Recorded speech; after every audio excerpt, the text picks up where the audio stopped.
Shalom saudara yang dikasihi oleh Tuhan. Apakah saudara terkagum-kagum, tercengang, terheran-heran dengan kasih Allah di dalam Yesus Kristus bagi saudara? Saudara, jika kita merenungkan secara mendalam akan kasih itu, saya percaya tidak seorang pun di antara kita yang tidak terheran-heran akan kasih Tuhan yang begitu besar kepada kita.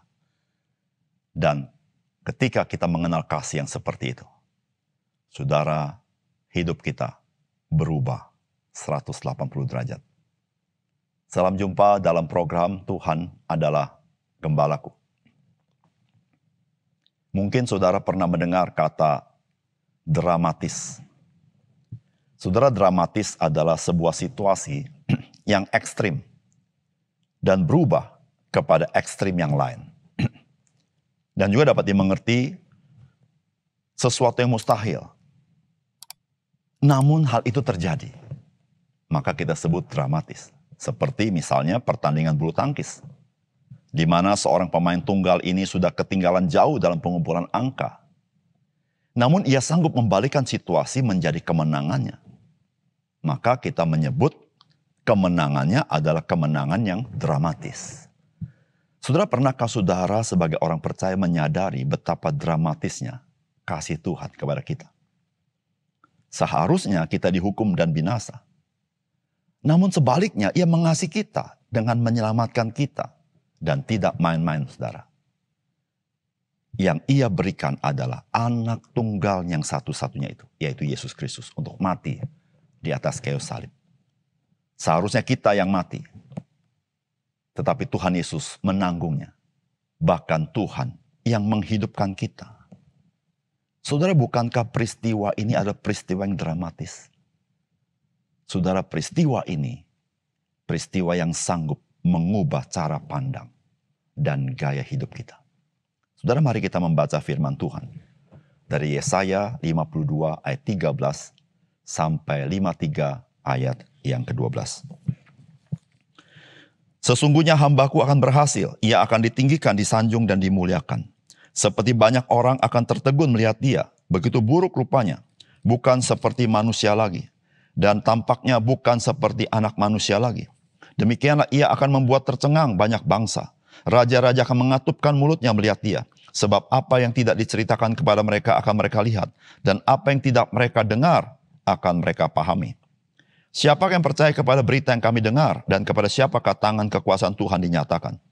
Sebagai taruk ia tumbuh di hadapan Tuhan, dan sebagai tunas dari tanah kering. Ia tidak tampan, dan semaraknya pun tidak ada, sehingga kita memandang dia, dan rupa pun tidak, sehingga kita menginginkannya. Ia dihina dan hindari orang, seorang yang penuh kesengsaraan dan yang biasa menderita kesakitan. Ia sangat dihina, sehingga orang menutup mukanya terhadap dia. Dan bagi kita pun, dia tidak masuk hitungan. Tetapi sesungguhnya, penyakit kita lah yang ditanggungnya, dan kesengsaraan kita yang dipikulnya. Padahal kita mengira dia kena tulah, dipukul, dan ditindas Allah. Tetapi dia tertikam oleh karena pemberontakan kita. Dia diremukan oleh karena kejahatan kita. Ganjaran yang mendatangkan keselamatan bagi kita ditimpakan kepadanya. Dan oleh bilur-bilurnya kita menjadi sembuh. Kita sekalian sesat seperti domba. Masing-masing kita mengambil jalan sendiri, tetapi Tuhan telah menimpakan kepadanya kejahatan kita sekalian. Dia dianiaya, tetapi dia membiarkan diri ditindas.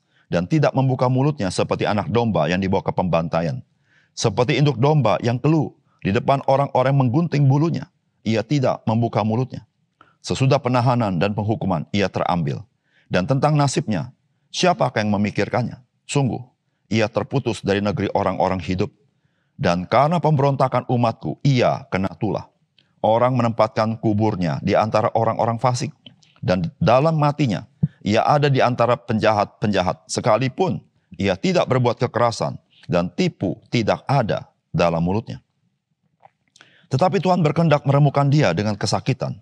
Apabila ia menyerahkan dirinya sebagai korban penebus salah, ia akan melihat keturunannya, umurnya akan lanjut, dan kehendak Tuhan akan terlaksana olehnya. Sesudah kesusahan jiwanya, ia akan melihat terang dan menjadi puas. Dan hambaku itu sebagai orang yang benar akan membenarkan banyak orang oleh hikmatnya. Dan kejahatan mereka dia pikul. Sebab itu aku akan membagi kepadanya orang-orang besar seperti rampasan, dan ia akan memperoleh orang-orang kuat sebagai jarahan, yaitu sebagai ganti, karena ia telah menyerahkan nyawanya ke dalam maut. Dan karena ia terhitung di antara pemberontak, sekalipun ia menanggung dosa banyak orang, dan berdoa untuk pemberontak. Saudara yang dikasihi oleh Tuhan, apa yang kita baca dari firman Tuhan hari ini merupakan Injil yang terdapat dalam Perjanjian Lama. Saudara, seringkali kalau kita bicara Injil, maka kita ingat Perjanjian Baru. Tetapi saudara, di dalam Perjanjian Lama, Allah sudah memberitakan Injil. Dan salah satunya ada di dalam bagian firman Tuhan yang kita baca ini. Saudara, Tuhan Allah berulang kali melakukan penebusan bagi umat Tuhan bangsa Israel yang terbuang dan menjadi budak dari bangsa-bangsa lain.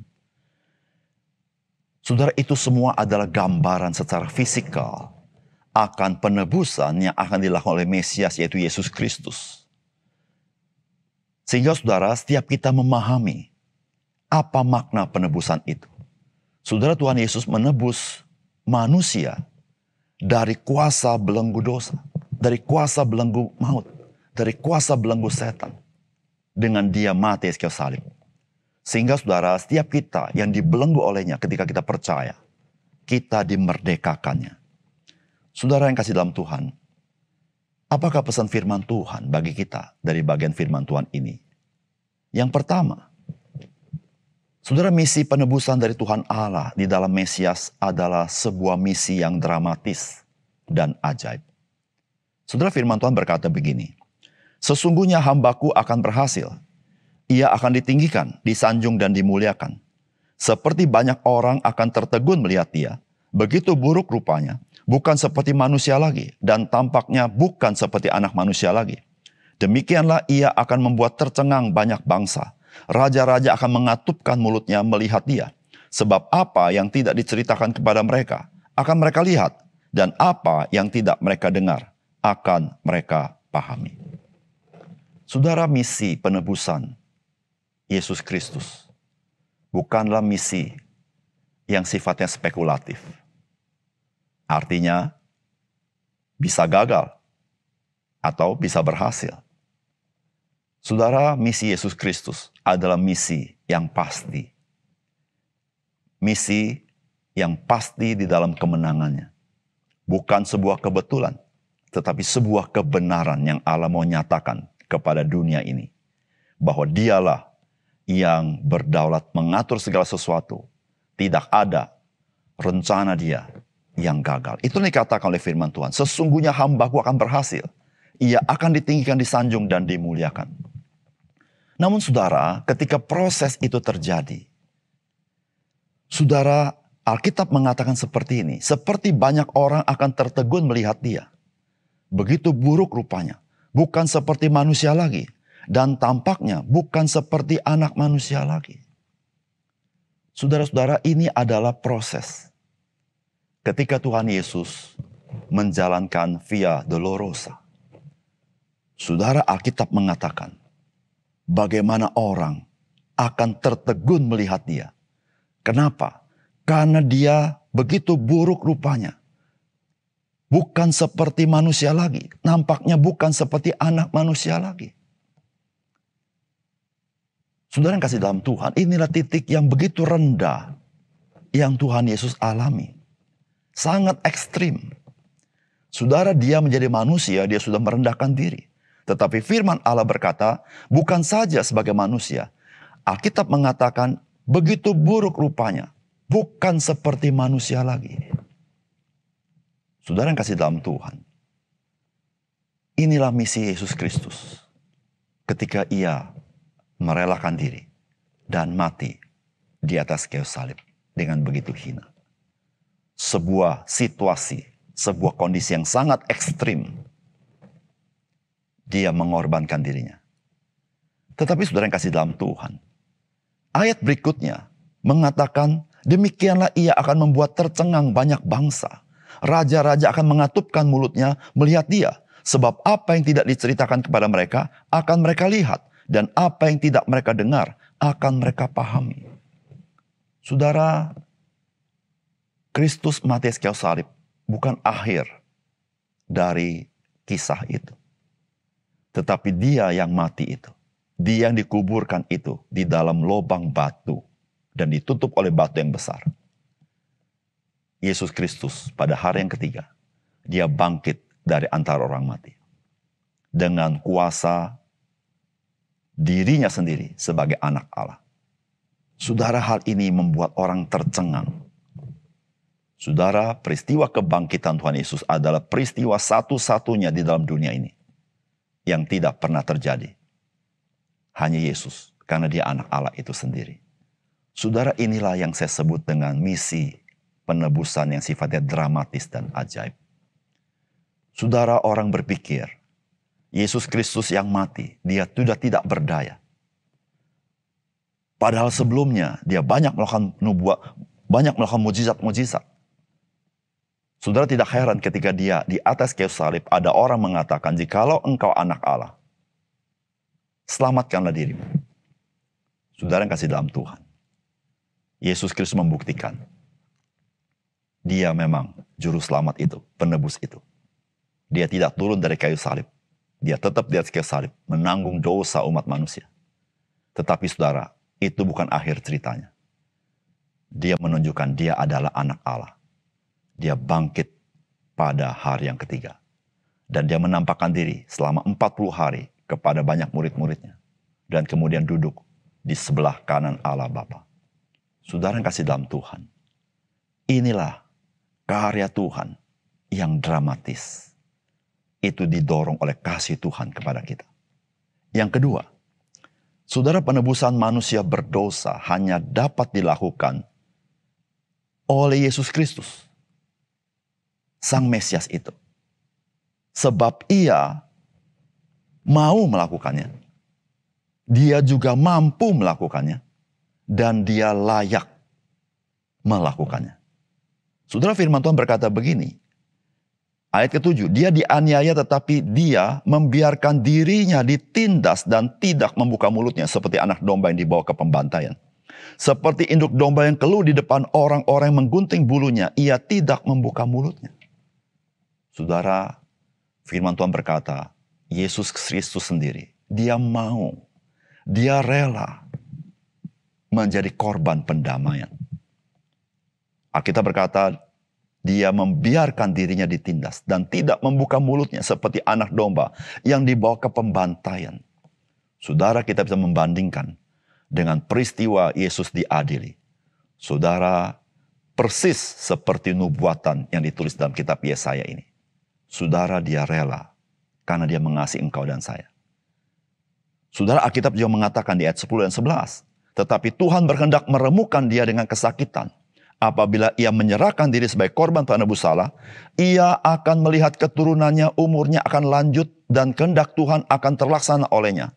Sesudah kesusahan jiwanya, ia akan melihat terang dan menjadi puas. Dan hambaku itu, sebagai orang yang benar, akan membenarkan banyak orang oleh hikmatnya, dan kejahatan mereka dia pikul.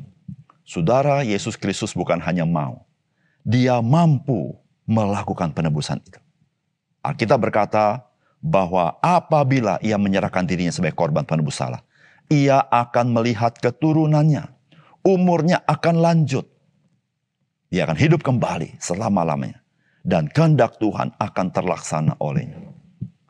Saudara yang kasih dalam Tuhan, ada banyak orang mau menolong orang lain, tapi belum tentu dia mampu. Tetapi saudara, untuk penebusan umat manusia dari dosa, tidak ada seorang pun yang mampu menebus umat manusia dari dosa. Kalaupun dia mau, dia tidak dapat. Tetapi Yesus Kristus, dia mampu melakukannya. Tetapi bukan saja Yesus Kristus mau dan mampu. Tetapi Alkitab berkata, dia adalah yang layak melaksanakan misi penebusan itu. Ayat kelima berkata demikian. Tetapi dia tertikam oleh karena pemberontakan kita. Dia diremukkan oleh karena kejahatan kita. Ganjaran yang mendatangkan keselamatan bagi kita ditimpakan kepadanya. Dan oleh bilur-bilurnya kita menjadi sembuh. Saudara yang kasih dalam Tuhan, Alkitab berkata, ganjaran yang mendatang keselamatan bagi kita ditimpakan kepadanya. Artinya apa, saudara? Artinya dia layak. Dia layak melakukan misi penebusan itu. Sehingga saudara, dengan apa yang dia lakukan, setiap kita yang percaya kepadanya, kita bisa diselamatkan. Saudara yang kasih dalam Tuhan, inilah misi kayu salib yang Tuhan Yesus kerjakan bagi kita. Dia mengasihi kita, sehingga dia rela menderita dan mati bagi kita. Dia mampu melakukannya, karena dia bukan hanya mati, dia bangkit dari antara orang mati. Sehingga kita yang ditanggung dosa kita oleh Yesus Kristus, kita diberikan hidup oleh karena kebangkitannya. Tetapi bukan itu saja, dia adalah yang layak menjadi korban penebusan. Karena melalui penebusan dia, maka kita boleh memperoleh keselamatan itu. Saudara yang kasih dalam Tuhan, tidak ada seorang manusia yang seperti Tuhan Yesus. Tidak ada seorang nabi yang sanggup melakukan apa yang Yesus lakukan. Tidak ada seorang yang baik di dunia ini yang layak melakukan karya penebusan. Termasuk saudara dan saya. Dan tidak ada apapun di dunia ini yang bisa menjadi korban penebusan. Karena sebuah korban penebusan haruslah korban penebusan yang layak di hadapan Tuhan. Saudara, satu-satunya korban yang layak di hadapan Tuhan dan mampu dan mau hanyalah Yesus Kristus. Saudara, misi kayu salib, misi yang dramatis. Semua Allah lakukan karena dia mengasihi engkau dan mengasihi saya. Dia tidak ingin engkau binasa. Dia tidak ingin engkau direnggut oleh si kuasa jahat. Dia tidak ingin engkau terbelenggu dosa. Dia tidak ingin engkau dikuasai oleh maut. Tapi dia ingin engkau mengalami hidup yang berkelimpahan itu. Mari kita berdoa. Bapa surga, terima kasih untuk firman Tuhan yang meneguhkan iman kami kepada Yesus Kristus. Sehingga melaluinya kami dikuatkan, membuka hati, dan percaya kepadamu ya Tuhan. Terima kasih untuk berita kabar baik yang kau berikan kepada kami. Di dalam segala kehidupan kami, biarlah kami selalu mengasihi Tuhan, karena Tuhan telah mengasihi kami dengan menyerahkan anak-Mu yang tunggal menjadi korban penebusan untuk kami. Dalam nama Tuhan Yesus kami berdoa. Amin.